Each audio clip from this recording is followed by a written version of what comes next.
여러분은 사랑을 위해서 자신의 모든 것을 포기할 수 있으신가요? 저희 스굴탱이 채널에서도 사랑을 위해 왕위를 포기한 에드워드 8세에 대해서 소개해 드린 적이 있었는데요. 하지만 에드워드 8세는 사랑을 핑계로 조국을 버리고 도망쳐 많은 이들의 비난을 받았지만 세계 나라의 반대에도 불구하고 사랑은 물론 왕위까지 지켜내며 격변의 시기에 조국을 안정적으로 성장시킨 한 남자가 있습니다. 이는 아프리카 보츠나와의 초대 대통령 세레체 카마에 대한 이야기인데요. 인종차별에서 자신의 사랑을 지켜내고 영국과 남아공의 압박 속에서 조국을 위해 헌신했던 그의 파란만장한 인생 이야기는 영화 유나이티드 킹덤으로 제작될 만큼 많은 사람들에게 감동을 주었죠. 오늘은 조국의 독립에 앞장서서 보츠나와를 아프리카의 중심 나라로 만들 만큼 자신의 인생을 바쳐 나라 발전에 기여한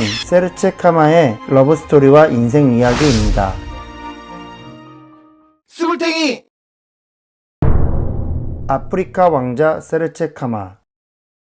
1921년 세르체 카마는 현 보츠나와의 지역의 한 부족인 바망와토족의 왕자로 태어났습니다. 당시 보츠나와는 베추 아날란드라는 이름으로 영국의 보령이었기 때문에 영국이 외교권을 갖고 있었고 거기에 여러 부족장이 부족을 다스리는 형태였기 때문에 사실상 영국의 식민지라고 해도 과언이 아니었죠. 이런 상황에서 어린 세르체 카마에게 불행이 다가옵니다. 그가 4살이 되던 해 아버지가 갑작스럽게 사망하면서 그 뒤를 이어 부족장이 되었는데요. 하지만 너무 어린 나이였기 때문에 그를 대신하여 삼촌인 체케디 카마에 섭정을 맡기고 남아프리카 공화국, 영국 등에서 교육을 받게 되죠. 세르체 카마가 26살이 되던 1947년 한 성교의 댄스 파티에서 그의 인생을 송두리째 뒤흔들 루스 윌리엄스라는 영국 출신의 백인 여성을 만나게 됩니다. 그녀는 당시 보험회사의 직원이었고 아버지가 군인 출신인 평범한 영국 백인 가정에서 자란 사람이었는데요. 서로 첫눈에 반한 두 사람은 1년 동안의 교제 끝에 결혼하기로 약속합니다. 하지만 흑인과 백인이라는 인종의 다름과 왕족과 평민이라는 신분 차이 때문에 두 사람의 사랑은 과연 행복한 결말이었을까요? 흑인과 백인의 금지된 사랑.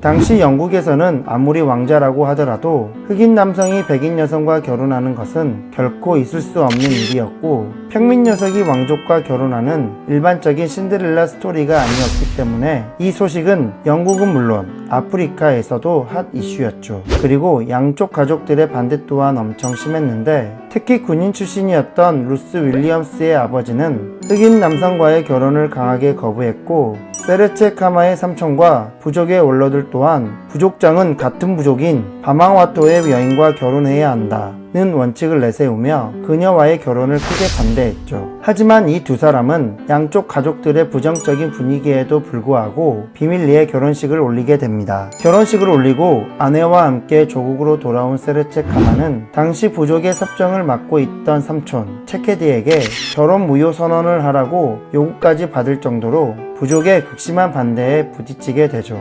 하지만 여기에서 포기할 로맨티스트 세르체 카마가 아니었습니다. 부족회의에 참석하여 원로들에게 나는 국민을 사랑합니다. 이 땅도 사랑합니다. 하지만 제 아내도 사랑합니다. 라며 자신의 진심을 표현했고 부족을 돌아다니면서 사람들을 만나 자신과 아내와의 결혼을 인정해달라고 호소하게 되죠.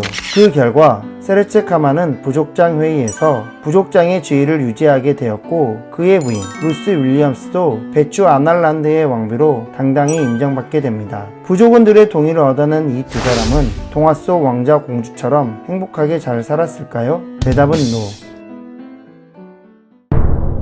우리 그냥 사랑하게 해주세요.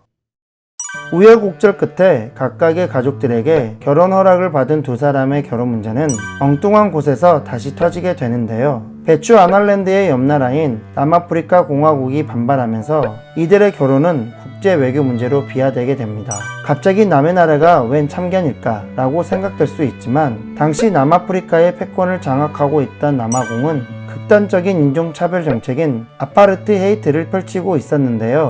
이 정책은 국민을 반투와 유색 및 백인으로 구분하는 것으로 흑인 및 토착민에 대한 직업 제한, 도시 외곽 지역의 토지 소유 금지, 백인과의 결혼 금지, 백인과 흑인이 같은 버스를 타지 못하도록 승차 분리, 흑인의 공공시설 사용을 제한하는 등 백인의 특권을 보장하기 위한 극단적인 인종차별 정책이었습니다. 그런데 옆 나라에서 흑인 부족의 부족장이 백인 여성과 결혼하는 초유의 사태가 발생하였다고 하니 남아공의 백인 우월주의자 입장에서는 참을 수 없는 일이었죠. 그리고 남아공은 이들의 결혼을 핑계삼아 배추 아날랜드에서 그들의 영향력을 넓히려는 목적도 있었는데요. 하지만 배추 아날랜드는 영국의 보호령이었지 식민지가 아니었기 때문에 남아공이 이들의 결혼 문제에 개입할 수 없었고, 배추 아날랜드의 외교권을 장악하고 있는 영국에 이들의 결혼을 무효화시키기 위해서 대신해서 압력을 넣어주라고 부탁했습니다. 과연 콧대 높기로 유명한 영국이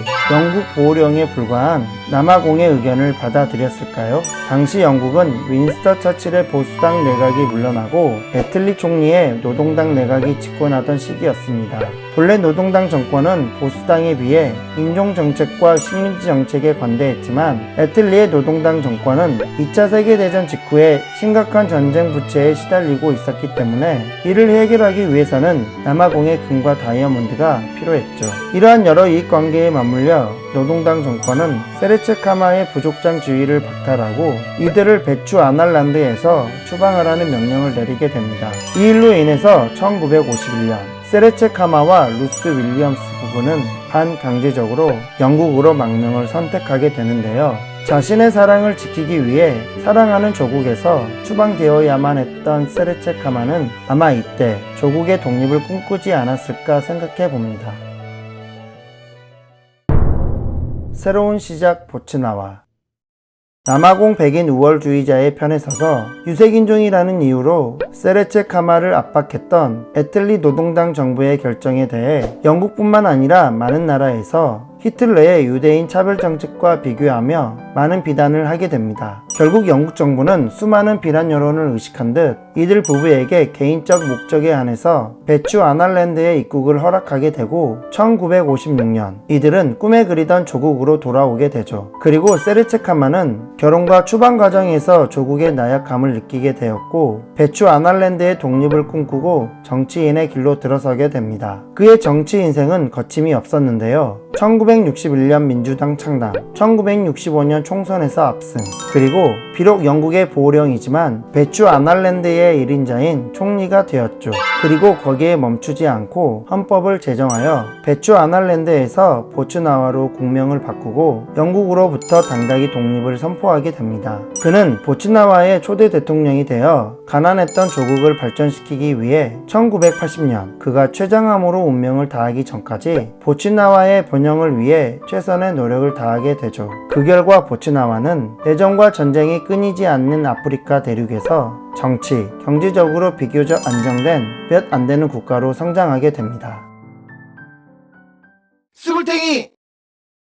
전쟁과 냉전을 거치며 억압과 차별이 당연시되던 격변의 시대에 인종과 신분의 차이를 뛰어넘는 사랑을 했던 세레체카마와 루스 윌리엄스, 그리고 다른 아프리카 독재자들이 자신의 욕심을 채우며 사치스러운 삶을 살았던 것과는 달리 그는 보츠나와의 발전만을 생각했던 훌륭한 지도자였습니다. 이런 남편을 따라 루스 윌리엄스도 아프리카 최초의 백인 영부인으로서 평생 에이즈 퇴치와 인종차별 철폐 등 인권운동가로서 활발히 활동하다 2002년 남편의 옆에 함께 잠들게 되고, 우리에게는 존재하지 않은 것들을 꿈꿀 수 있는 사람들이 필요하다 라는 말이 있습니다. 만약 세레체카마가 주변의 압박에 의해 백인인 루스 윌리엄스와의 만남을 꿈꾸지 않았다면 현재 보츠나와도 없을 것 같은데요. 이 부부의 고귀하고 위대한 사랑이 하늘에서도 영원하길 기원합니다. 오늘도 영상 끝까지 봐주셔서 감사합니다.